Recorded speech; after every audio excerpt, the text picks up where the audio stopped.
Our scripture reading today comes to us from the Gospel of John, chapter 2, verse 13 through 25, and I'll be reading from the Common English Bible. It was nearly time for the Jewish Passover, and Jesus went up to Jerusalem. He found in the temple those who were selling cattle, sheep, and doves, as well as those involved in exchanging currency sitting there. He made a whip from ropes and chased them all out of the temple, including the cattle and the sheep. He scattered the coins and overturned the tables of those who exchanged currency. He said to the dove sellers, "Get these things out of here. Don't make my Father's house a place of business." His disciples remembered that it is written, "Passion for your house consumes me." Then the Jewish leaders asked him, "By what authority are you doing these things? What miraculous sign will you show us?" Jesus answered, "Destroy this temple, and in 3 days I'll raise it up." The Jewish leaders replied, "It took 46 years to build this temple, and you will raise it up in 3 days?" But the temple Jesus was talking about was his body. After he was raised from the dead, his disciples remembered what he had said, and they believed the scripture and the word that Jesus had spoken. While Jesus was in Jerusalem for the Passover festival, many believed in his name because they saw the miraculous signs that he did. But Jesus didn't trust himself to them because he knew all people. He didn't need anyone to tell him about human nature, for he knew what human nature was. Here ends the reading. Spirit of God, stir up your people. Thanks be to God. Moana is hands down one of my favorite Disney movies that's come out in recent years. As a matter of fact, it is so good. It is so good, in my opinion, that I've decided it's my #1 favorite Disney movie if I had to pick.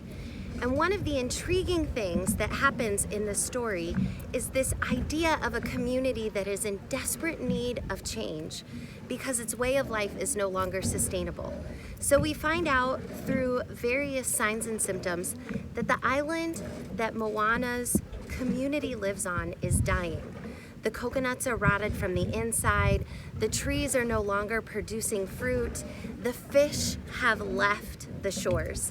And here comes this spunky young daughter of the chief who's being groomed to take over leadership, and she casts this vision of what could be.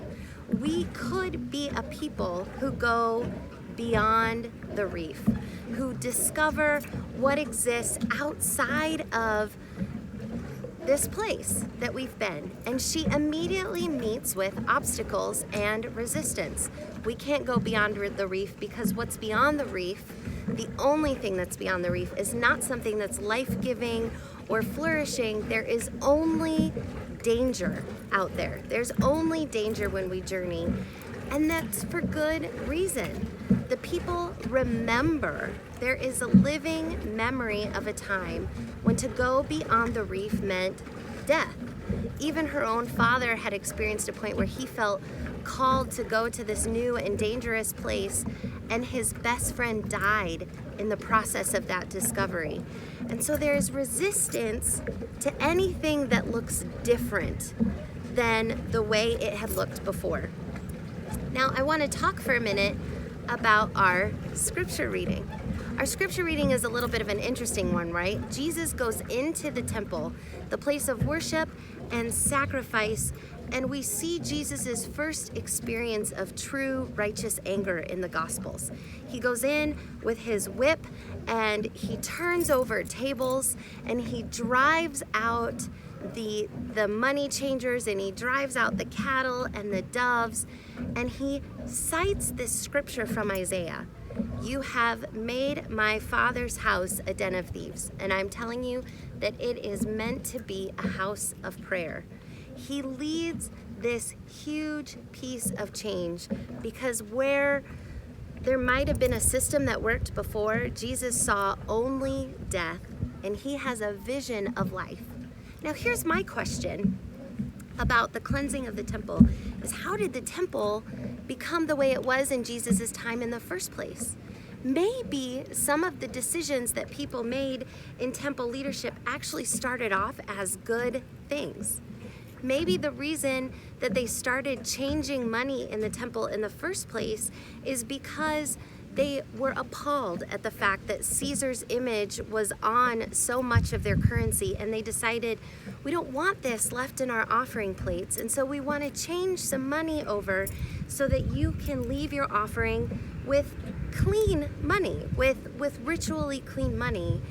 But what happened is, as the money changers went for a longer and longer amount of time, maybe they started taking a little bit off the top, taking a little bit of interest. Maybe your $1 of Roman pagan money slowly only became worth 50 cents of a Jewish temple, and so you had to pay more and more money to get the same amount of resources for your offering. Maybe those who were selling animals in the temple originally began as, we know people are traveling a long way. Maybe when you're traveling 10 miles, 20 miles, 50 miles, you don't want to have to drive a goat in front of you the whole time. And so we're going to make this as simple as possible, and we're going to help you buy your goat when you get here. But then slowly it turned into, well, it's costing me more and more money to raise goats and to have them be here in Jerusalem for people to buy.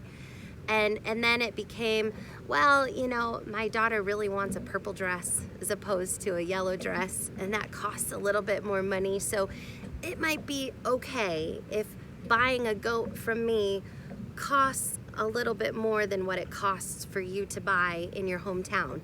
And so you start to see these things where something that might have started off as a safety thing or a protection thing or a respect thing starts to creep in as a death thing. And the same thing happens in our movie. The decision of the villagers to stay in and on their island started as a decision of protection and safety, but where it's taken them now, where they are now, is it's actually a decision that's leading to their death, to their eventual extinction, and a great change has to happen in order for the course to be corrected. And so Moana in the movie is called to make this great change. She takes a great leap and she exits the island. She goes on this journey and she restores life, and all of a sudden, you know, of course, in Disney movie fashion, the end result is that all the people have returned to being journeyers, that there is greater life for the entire world, and it's beautiful, and we've returned to like this glorious future.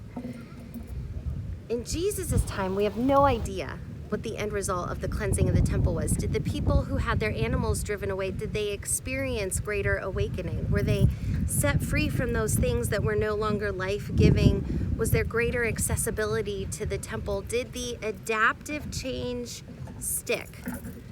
And the simple answer is we don't know. But here's some things that we do know about change in a community.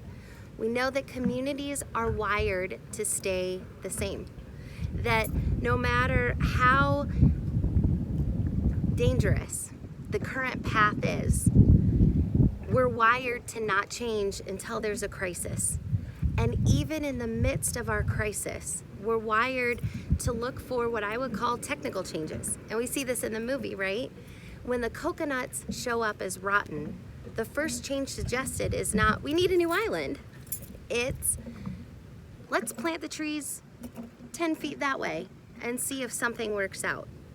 Let's try fishing on the other side of the island and see if the fish are there. Let's harvest apples from over yonder, as opposed to, we need to do something dramatic to reinvigorate life as we know it, or life as we need it to be, so that all people can truly flourish. It is risky to take a big adaptive change.